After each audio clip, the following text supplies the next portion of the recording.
Okay, so I got cut off. My kid came out.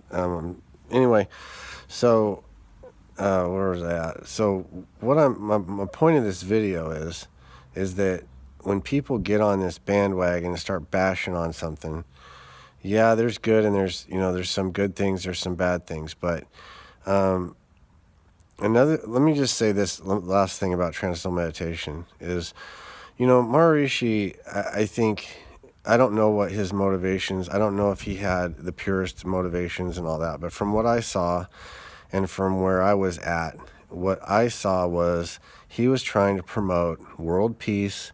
He was trying to elevate the consciousness of humanity so that we could make the step to the next level.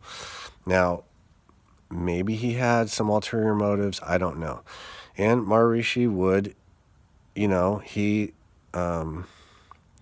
what do you say? What's the word? They tried to appeal to a lot of the movie stars, and they always talked about the Beatles, the Beatles, the Beatles.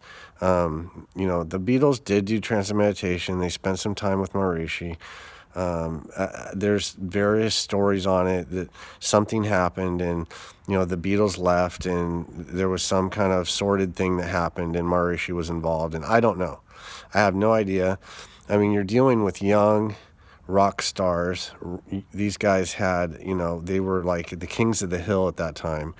So, maybe Maharishi tried to attach himself to them just to promote his brand. I don't know. I don't know. I'm not sure. I can't say one way or the other. And is that a good thing or bad thing? I don't know. I don't know. But I see Maharishi was trying to inject a level of consciousness that was, you got to look at the times. I mean, there was the threat of nuclear holocaust. I mean, it was, even when I was growing up, when I was a kid, I was in the 70s, I mean, it was just constant, constant. You just got over Vietnam. There was a tension with the Soviet Union. I mean, there was just so much negativity. And Maharishi was, you got to look at what he was up against in terms of trying to promote peace. So here's a guy saying, trying to create, they would have big meditation gatherings and try to promote peace. I mean, that's a revolutionary thing at that time, right? I mean, right now, today, maybe it doesn't seem like it's a big deal, but it was back then. And then you gotta understand, you gotta deal in the environment you're in, So Maharishi thought, and I'm speaking for him, but just from what I heard being in the movement, was that if they got the elites involved, if they got the people at the top of the food chain doing meditation, then other people would follow along. Now, what we know now, of course, is that the elites are involved in all kinds of terrible things. For example, Jim Carrey, who is I guess he is a transcendental meditation person. I didn't know that, but he is a scumbag. I mean, look at this guy. He's promoting violence against Trump. He's his girlfriend. He had a girlfriend who Paul talks about this a lot in a couple of videos, but he had a girlfriend who he gave like 4 or 5 different sexually transmitted diseases to.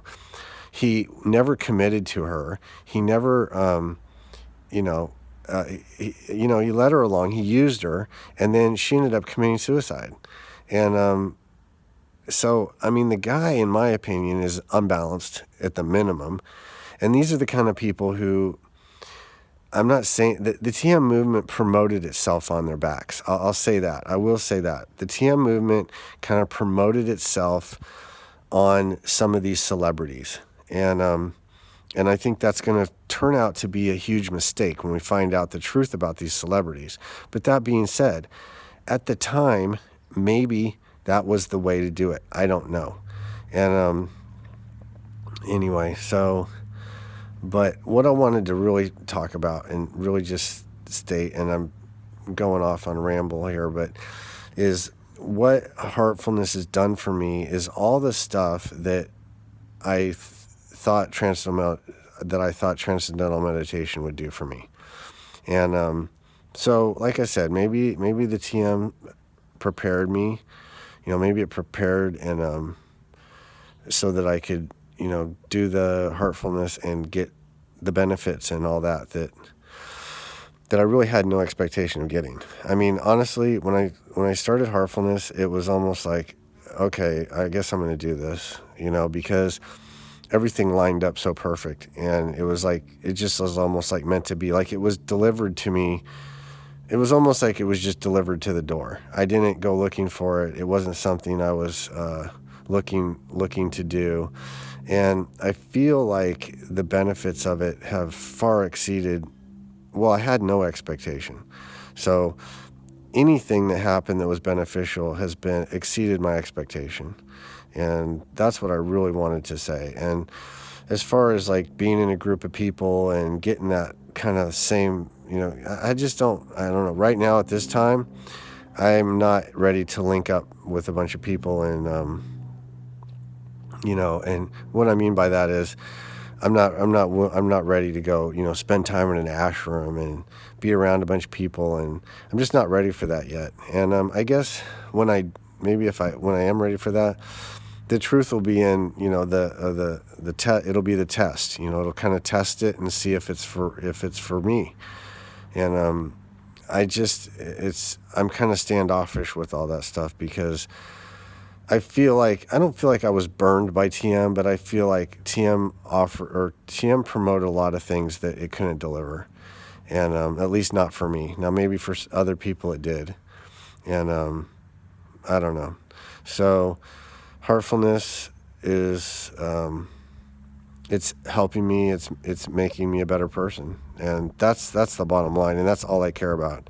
And so still, far from perfect, and I wouldn't expect it to change me overnight, because that's not how God's love works, And I've just learned a lot of things, and especially from Paul. Paul's been real instrumental in explaining things on a level that I needed, because I'll say this. I had a friend, he got me into TM and stuff, and he's into it full force. He's a TM teacher now, and he lives back east, but I told him about my experiences with heartfulness and stuff, and he kind of dropped me as a friend, which kind of said a lot, but it didn't hurt my feelings really, because he needs to do what he needs to do. And, if I'm any kind of source of negativity to him, then certainly I wouldn't want that. But I would be happy for someone, whether they did heartfulness or did something else.